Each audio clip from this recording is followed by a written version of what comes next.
اعوذ باللہ من الشیطان الرجیم بسم اللہ الرحمن الرحیم۔ شروع اللہ کے پاک نام سے جو بڑا مہربان اور نہایت رحم کرنے والا ہے۔ کملی والے آقا صلی اللہ علیہ وآلہ وسلم کے پیارے غلاموں، السلام علیکم۔ ایک دفعہ رسول اللہ صلی اللہ علیہ وآلہ وسلم تشریف فرما تھے اور صحابہ کرام رضوان اللہ اجمعین بھی آپ علیہ الصلوۃ والسلام کے گرد بیٹھے ہوئے تھے۔ نبی کریم صلی اللہ علیہ وسلم نے فرمایا کہ اللہ تعالیٰ نے مجھ پر بڑے بڑے احسانات کیے ہیں جو مجھ سے پہلے کسی نبی پر نہیں کیے۔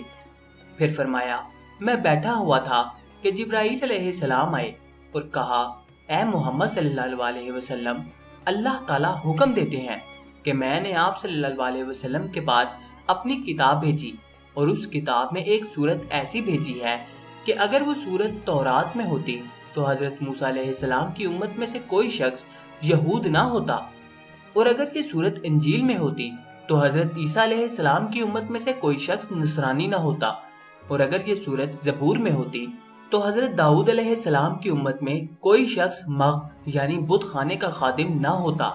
یہ سورت میں نے قرآن میں اس لیے اتاری ہے کہ آپ کے امتی اس سورت کی تلاوت کی برکت سے قیامت کے روز دوزخ کے عذاب سے اور قیامت کی ہولناکیوں سے بچ جائیں۔ جبرائیل علیہ السلام نے مزید فرمایا اے محمد صلی اللہ علیہ وسلم، اس خدا کی قسم جس نے آپ علیہ الصلوۃ والسلام کو تمام کائنات کے لیے برحق نبی بنا کر بھیجا ہے، اگر روئے زمین کے تمام سمندر سیاہی بن جائیں اور تمام عالم کے درخت قلم بن جائیں اور 7 آسمان اور 7 زمینیں کاغذ بن جائیں، پھر بھی ابتدائے عالم سے قیامت تک لکھتے رہنے کے باوجود اس سورت کی فضیلتیں نہیں لکھی جا سکیں گی۔ یہ سورہ فاتحہ ہے۔ سورہ فاتحہ تمام دردوں اور بیماریوں کے لیے شفا ہے۔